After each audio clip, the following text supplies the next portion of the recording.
Hey everyone, Ironbeard here. In my last video, I talked about some of the problems that the new 1.3 update for Arma Reforger has potentially exposed. And today, I want to talk about something that's been festering around in the back of my head over the years. The metas, aka most effective tactics available. However, I'm going to use this term interchangeably with unintended player behaviors. These are the strategies players use to get ahead. Some are clever, I'll give them that, but most? They're just irritating, especially when you're trying to enjoy a proper Milsim experience and not some chaotic free-for-all. From combat quirks to teamwork challenges, you've no doubt seen the sneaky, cheesy, sometimes downright infuriating player tactics that twist the game's mechanics into something it was never meant to be. And in my opinion, these metas are affecting how we play and enjoy Reforger. They're dividing the community, driving folks nuts, and honestly, they're sucking some of the fun out of this gorgeous game. My intention with this video is to hopefully raise awareness and encourage some discussions without sounding overly negative so that the developers can hopefully address them. Because at the end of the day, Reforger is about Arma 4, and the more we can improve what we have right now, the better the future will be. Reforger is my favorite Arma title right now, and at the moment is my daily driver. So I'm excited to break them down with you, explore what they mean for our experience, and maybe even spark some ideas for making the game even better. So grab a seat and let's chat about it.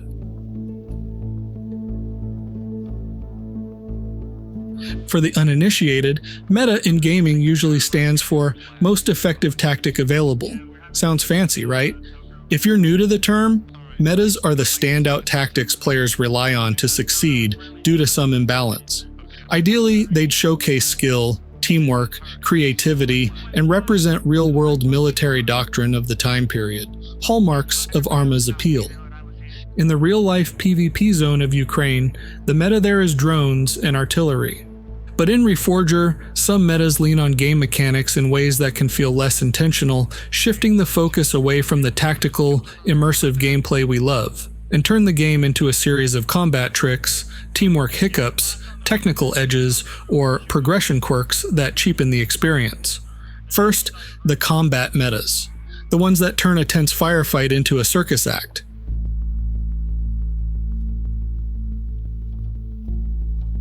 You've likely noticed players zigzagging around in firefights like it's a 90s LAN party.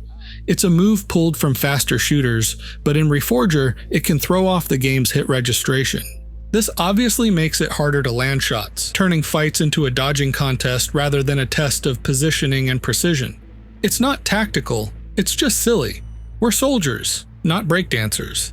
For a military sim, where planning and aim are key, this simply just looks ridiculous, leaving combat feeling less grounded and more frantic.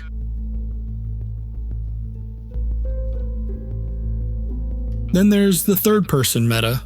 If you've ever had a suspicious death to an enemy that seemingly popped out from nowhere, this is the likely culprit. The third-person camera lets players peek around corners or over walls without risking exposure.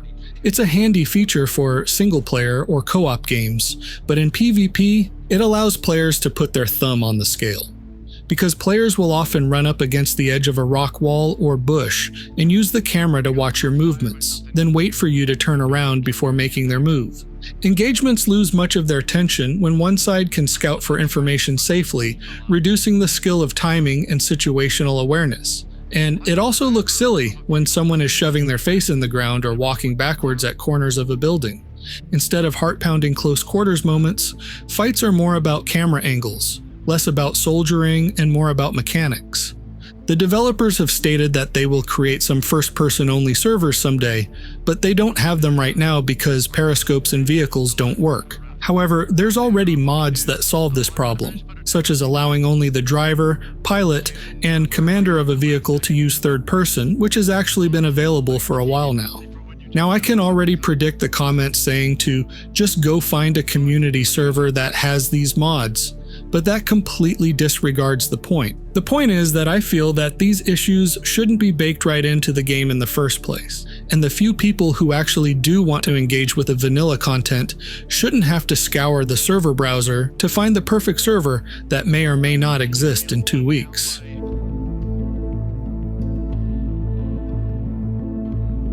Next, bushes in Reforger are basically invisibility cloaks. Have you ever tried to move through a bush in real life without getting snagged, caught, scraped, or tangled? Well, bushes in Reforger don't move around or slow you down, making them perfect for hiding. Ambushes are a big part of the game, and that's great, but when staying still in foliage becomes too easy, matches can stall out as firefights become a game of bush hopping, which slows the pace and dims the dynamic flowing battles Arma is known for. It shifts the focus from outmaneuvering foes to outweighting them. It's a clever tactic until it becomes the meta, then it's just annoying.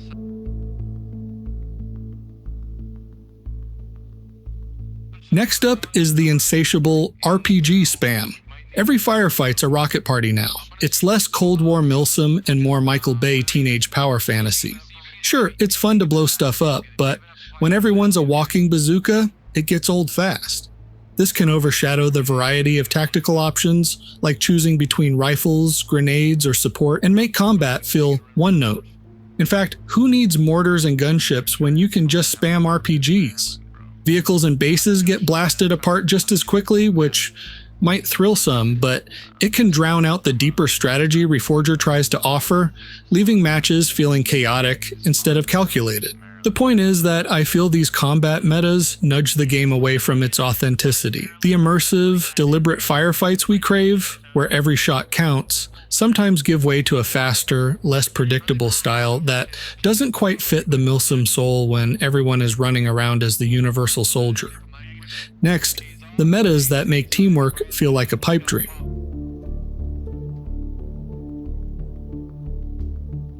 Arma shines when we work together with a friend or two, but some metas make that harder than it should be.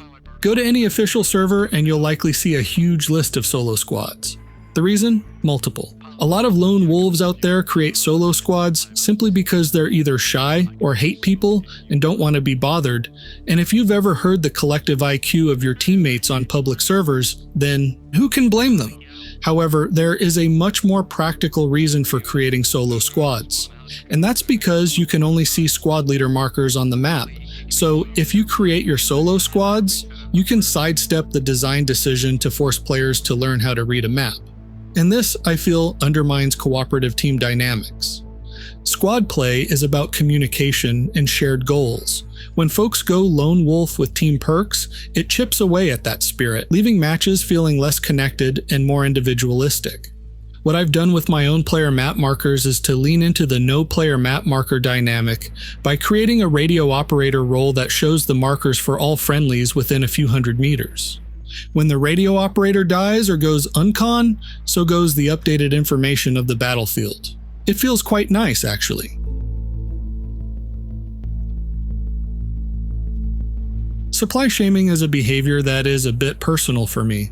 Supplies are a shared resource, but when players feel criticized for using them, it creates friction. Even more so when you get criticized for using the supplies that you yourself acquired.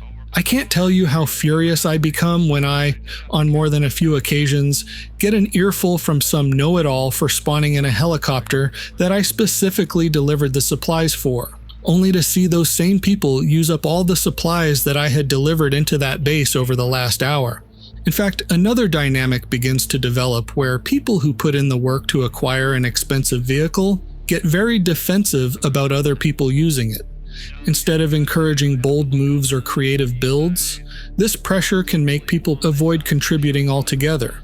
It turns a collaborative system into a source of stress, actively discouraging experimentation as a team.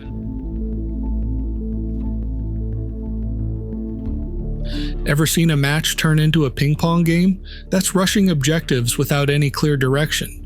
Players sprint from point to point, back capturing like it's a race, ignoring relays or strategy. Matches end in a flash, and half the time they're fighting over random hills that don't even matter. It's chaos, and not the good kind. In modes like Conflict, it can leave matches feeling like a repetitive scramble rather than a strategic campaign. The depth of building up positions or coordinating attacks gets lost, and over time, that can wear thin for players craving a richer experience.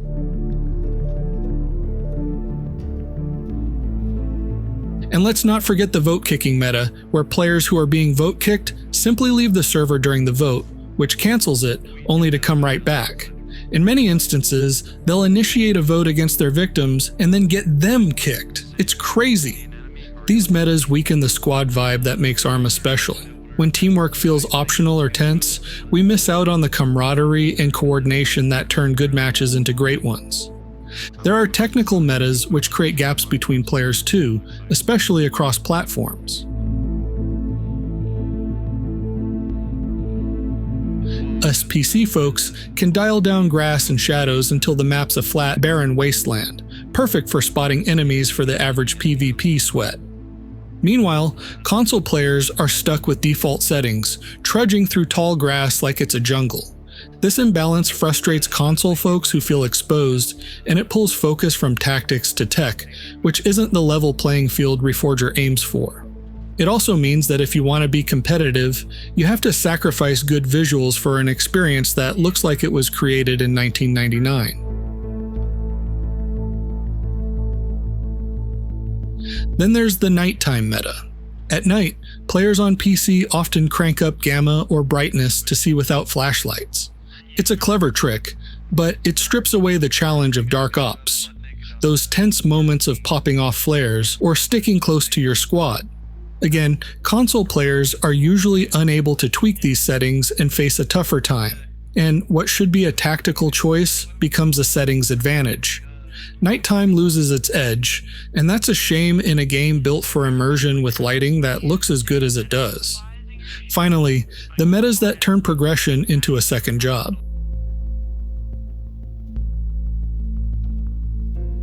If you've ever seen a base with a dozen arsenals, here's why.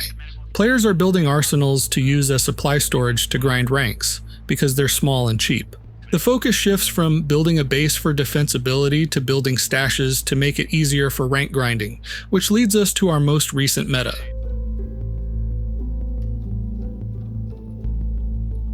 Players are now spending hours shuttling supplies between two bases just to rack up XP, which you've been watching me do during this entire video. You'll notice that I'm not fighting or helping out in any way, or doing anything useful. I've simply just been driving back and forth between the same two bases, loading and unloading the same supplies so that I can get to my mortars and gunship. Moving supplies back and forth for XP without aiding the match is a grind many players are now enduring. It pads ranks, but adds little to the fight, frustrating teammates who need support or are trying to play the objectives, making progression become a slog instead of a journey, draining the satisfaction of earning your stripes through team play. Instead of celebrating milestones with your squad, it's a solo grind, and that misses the mark for a game about collective effort, especially when you can lose out on XP if someone comes along and does want to be helpful by loading or unloading for you. Oh yeah, and how can I forget the Entre-deux Tower meta? Essentially, another way to farm XP that players are doing is to simply reconfigure the tower, then lie in wait for the enemy team to come along, let them reconfigure it, kill them, and reconfigure it back. These metas aren't just quirks, they're reshaping Reforger. Combat loses its precision, teamwork frays, technical gaps widen, and progression drags. New players might feel lost or outmatched, unsure how to jump in. Veterans might tire of the chaos, missing the depth they signed up for. It's not about pointing fingers, it's about recognizing how these trends shift the experience away from the tactical, immersive milsim we cherish. But here's the upside. Reforger has a stellar foundation and a community that cares. These challenges are chances to refine the game and bring it closer to its potential. But that is a topic for another video. What about you? Have you seen these metas hit your games? Or do you see them in a different light? Drop it in the comments. I'm all ears. My name's Ironbeard, and I'll see you on the battlefield. I'll be the one not strafing too much, but probably dying anyways.